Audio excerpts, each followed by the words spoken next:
La conciencia. La conciencia es una ley de nuestro espíritu, pero que va más allá de él. Nos da órdenes, significa responsabilidad y deber, temor y esperanza. Mensajera, tanto en el mundo de la naturaleza como en el de la gracia. Antorcha del alma es la conciencia.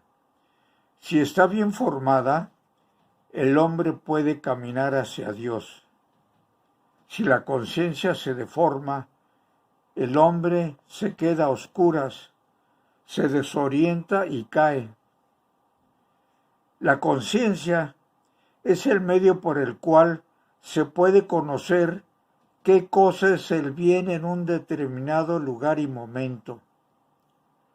Es la voz de Dios que nos guía y nos señala el camino recto que conduce a Él, y como consecuencia nos lleva a la paz y a la alegría. Para llegar a Dios, el hombre está obligado a seguir fielmente su conciencia. La conciencia es el núcleo más secreto y el sagrario del hombre. Es en ella donde se refugia con sus facultades espirituales en soledad absoluta, en la que está solo con Dios, cuya voz es un eco de la conciencia. Ahí se determina para el bien o para el mal. Ahí escoge entre el camino de la victoria o el de la derrota. Aunque lo quisiera alguna vez, no lograría quitársela de encima. Con ella recorrerá todo el camino de su vida, y con ella se presentará ante el juicio de Dios. En lo más profundo de su conciencia, el hombre descubre una ley que él no se da a sí mismo, sino a la que debe de obedecer y cuya voz resuena, cuando es necesario, en los oídos de su corazón, llamándole siempre a amar y a hacer el bien y a evitar el mal. El hombre tiene una ley inscrita por Dios en su corazón. Juzga también las opciones concretas, aprobando las que son buenas y denunciando las que son malas. El hombre prudente atestigua la autoridad de la verdad con referencia al bien supremo por el cual la persona humana se siente atraída y cuyos mandamientos acoge. Es preciso prestar mucha atención a sí mismo para oír y seguir la voz de su conciencia. Más necesaria cuanto que la vida nos impulsa con frecuencia a evitar todo examen o reflexión. La dignidad de la persona humana exige la rectitud de la conciencia moral. Su aplicación en las circunstancias inmediatas de acuerdo a un juicio práctico de las razones y de los bienes sobre los actos concretos que se van a realizar. Se llama prudente al hombre que elige conforme a este dictamen.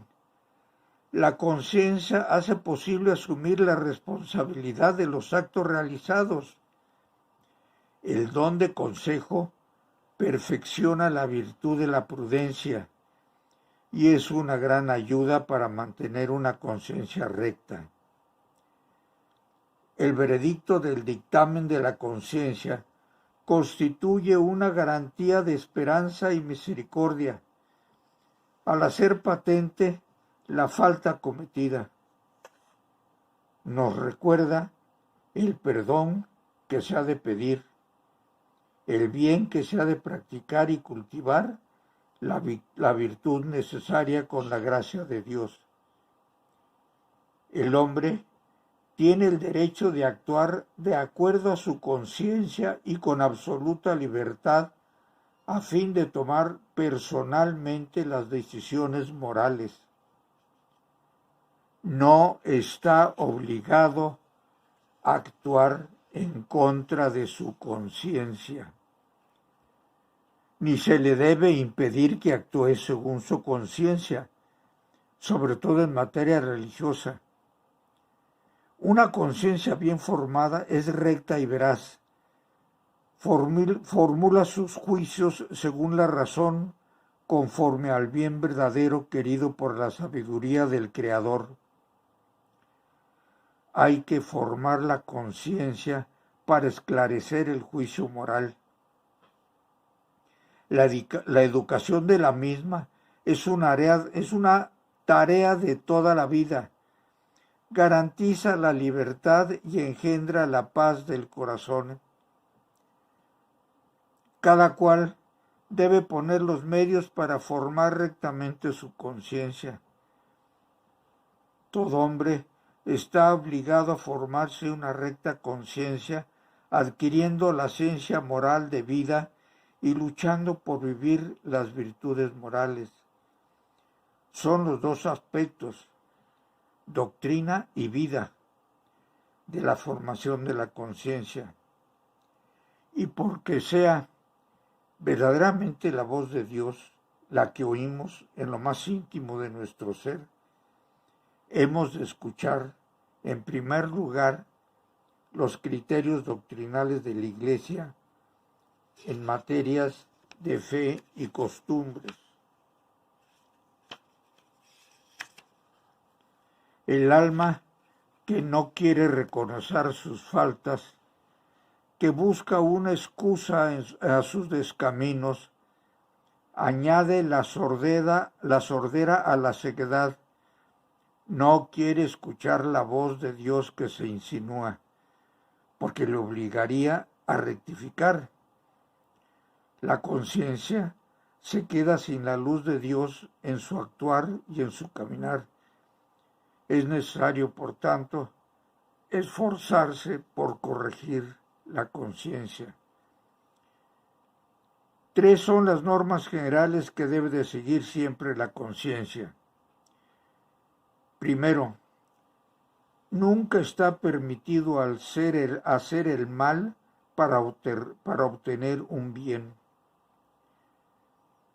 Segundo, la llamada regla de oro. Todo cuanto queráis que os hagan los hombres, hacedlo también vosotros a ellos. Tercero, la caridad supone siempre el respeto del prójimo y de su conciencia, aunque esto no significa aceptar como bueno lo que objetivamente es malo. La persona debe de obedecer siempre el juicio cierto de su conciencia. Si obrase deliberadamente en contra, se condenaría a sí mismo. La ignorancia no culpable puede formar juicios erróneos sobre actos proyectados y puede ser imputada a responsabilidad personal. Pero cuando el hombre no se preocupa de buscar la verdad y el bien, poco a poco, por el hábito del pecado, la conciencia se queda casi ciega. La persona es culpable del mal que comete. Si por el contrario, la ignorancia es invencible y el juicio moral es incorrecto, no se le puede ser imputado. Aunque no deja de ser un mal, un desorden, por lo que es preciso trabajar por corregir nuestros errores. Cuando no se está dispuesto a cortar con una mala situación, cuando no se busca con rectitud de intención solo la gloria de Dios, la conciencia se puede oscurecer y quedarse sin luz para entender incluso lo que es más evidente. Si falta buena voluntad y la conciencia no se orienta a Dios, entonces la inteligencia encontrará muchas dificultades en el camino de obediencia al Señor. Procura ser que tu conciencia esté siempre despierta y sea como tu acusador doméstico, y así no tendrás quien te acuse en tribunal de Dios. Quien cuida la limpieza de las cosas de dentro, es decir, de la conciencia, suele ser también cuidadoso con todo lo exterior. La conciencia es, por lo tanto, para expresarlo de una manera, de una imagen tan antigua como exacta, un santuario en cuyo umbral todos deben detenerse. Esa es una cosa absoluta personal de cada uno de nosotros. Solo el sacerdote entra ahí como médico de almas y como ministro del sacramento de la penitencia. No por ello deja la conciencia de ser un celoso santuario, cuyo secreto Dios mismo quiere que sea conservado con el sello del más sacro silencio. San Pablo nos dice: bienaventurados quienes pueden decir con verdad, nuestra gloria es el testimonio de nuestra conciencia. La luz para nosotros es la conciencia, que se muestre oscura o iluminada según la cantidad de luz. Si se descuida la oración, que se alimenta la luz, la conciencia bien pronto se queda a oscuras y no puede discernir con claridad.